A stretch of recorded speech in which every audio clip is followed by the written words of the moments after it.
सासाराम और नालंदा में भड़की हिंसा के बाद हाहाकार मचा है। ऐसे में सवाल यही है कि हाहाकार के बीच सरकार कहां है। रामनवमी के दिन भड़की हिंसा के बाद जब पुलिस की तैनाती कर दी गई थी, धारा 144 लगा दी गई थी, तो उसके बाद भी दंगाई कैसे कोहराम मचाते रहे।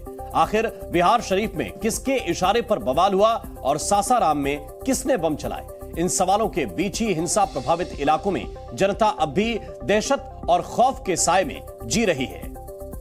बिहार में सुलगी दंगों की आग में सिर्फ लोगों के घर ही नहीं बल्कि सामाजिक ताना बाना भी झुलस गया। रामनवमी के दिन शुरू हुआ हिंसा का दौर रह रह कर दर्द दे रहा है। पुलिस की कड़ी सुरक्षा और पुख्ता इंतजाम के दावों के बावजूद सासाराम और नालंदा में हालात काबू में नहीं आ पा रहे हैं। शहर शहर मचे बवाल के बाद बिहार के मुख्यमंत्री नीतीश कुमार को भी अपनी जिम्मेदारी याद आई और उन्होंने प्रशासन के साथ साथ पुलिस के अफसरों की भी बैठक की। मुख्यमंत्री ने अधिकारियों को जल्द से जल्द शांति बहाल करने और दोषियों के खिलाफ कार्रवाई करने के निर्देश भी दिए। आज भी सुबह से स्थिति सामान्य चल रही है, शांति व्यवस्था बहाल है। जो दोषी हैं अभी तक गड़बड़ी करने वाले, उनकी पहचान की जाए और पहचान करने के बाद उनके विरुद्ध कानूनी कार्रवाई करते हुए उनको सजा दिलाई जाए। शनिवार को नालंदा के बिहार शरीफ में एक बार फिर बवाल मचा। दंगाइयों ने फायरिंग की जिसमें एक शख्स की मौत हो गई। बिहार शरीफ में हुई इस हिंसा के बाद अब पुलिस पर भी सवाल उठ रहे हैं। सवाल इस बात को लेकर है कि जब धारा 144 लगी थी तो दोबारा हिंसा कैसे भड़की। सब्जी बेच के आ रहा था, अब वो जवानिया दंगा हो गया, पिटाती मार दिया, गोली सब मार दिया, अपने दरगाह में आग लगा दिया, अपने आग लगा दिया। हम लोग तो हिंदू को बदनाम करता है। बिहार शरीफ के पहाड़पुरा में दंगाइयों ने एक शख्स को निशाना बनाकर उसे गोली मारी। गंभीर हालत में उसे पटना रेफर किया गया, लेकिन उसकी जान नहीं बचाई जा सकी। अब लोग पुलिस पर गंभीर आरोप लगा रहे हैं। मारे गया है गुलशन, तो यहाँ कम से कम खबर मिला पुलिस को, तक जगह जगह पर पुलिस देना चाहिए ना। अरेगेत पकड़ने का क्या थी है कि हिंदू के मतलब पकड़े रहे तो नौजवान भाग रहा है, तब मुस्लिम क्या सोच रहा है कि रात के घर में चढ़ाई करेंगे। दोनों तरफ मुस्लिम है तो चढ़वे नहीं करेगा हम लोग पर। बिहार शरीफ जब दंगों की आग में सुलग रहा है तब पुलिस पर एक तरफा कार्रवाई करने का आरोप लग रहे हैं। 15 साल का लड़का है, 15 साल का है। हाँ, सबको लेके सीढ़ी लगा के गेट पूरा तोड़ा है, सब ऊपर से टंकी तक गेट बंद कर दिया। भाग गया है बच्चा लोग और जो बचा है सब बच्चा लोग छुप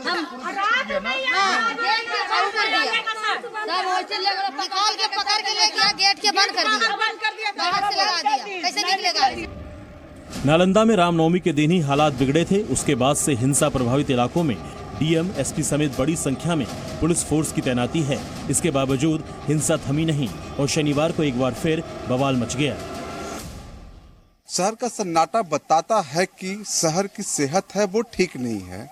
आप इस तरह के सन्नाटे में यदि सायरन की आवाज सुनते हैं तो अंदाजा लगाइए कि हिंसा के बाद जो नियंत्रण में बातें आ रही थी वो कितना नियंत्रित है। एम्बुलेंस की गाड़ी को आप सायरन के साथ जाते देख रहे हैं, लेकिन शहर पूरे तरीके से सन्नाटे में तब्दील है।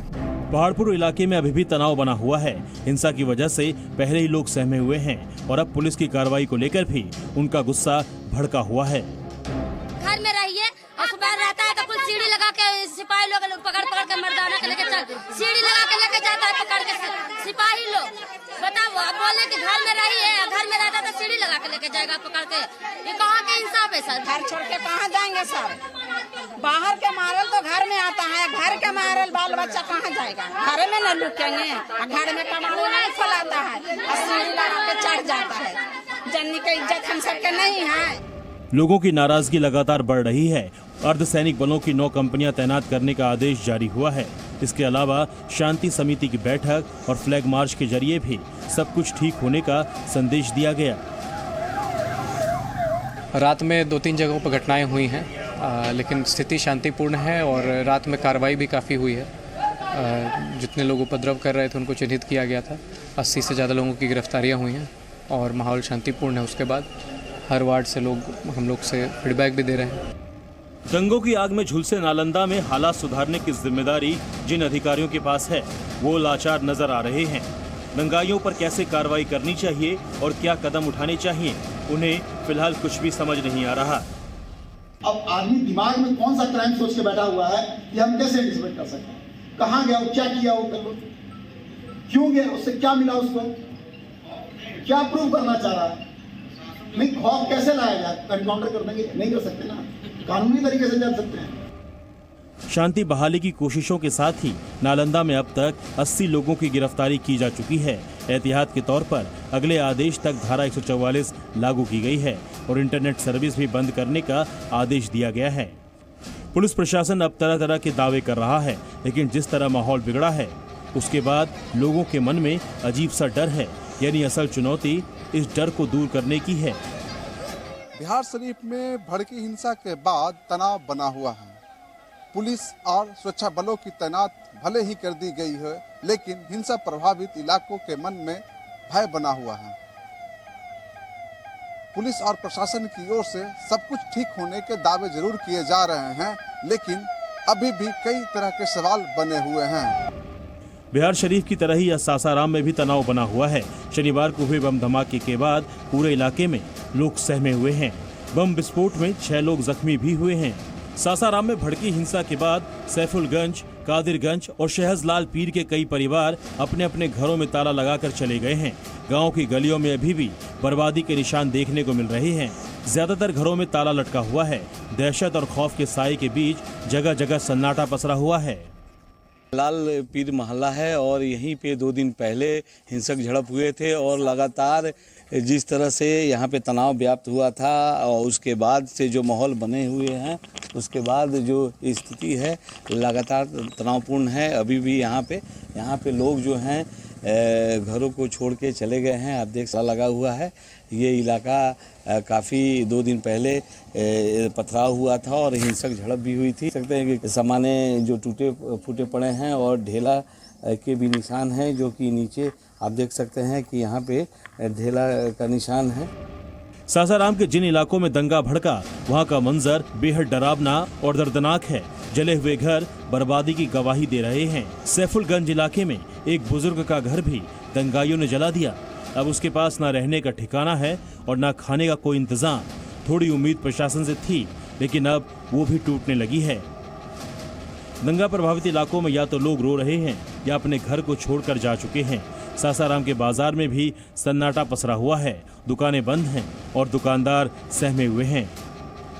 2 दिनों की हिंसक झड़प के बाद भी आप देख सकते हैं कि अभी भी जो स्थिति बनी हुई है तनावपूर्ण स्थिति है। और हमारे पीछे देख सकते हैं कि ये धान गोला इलाका है और यहाँ पे भी अभी दुकानें बंद है। कहीं ना कहीं ये जो झड़प हुई है उसी का तनाव का नतीजा है। और उसके बाद यहाँ पे भी जो झड़प हुई थी उसमें पथराव भी किया गया था दोनों तरफ से।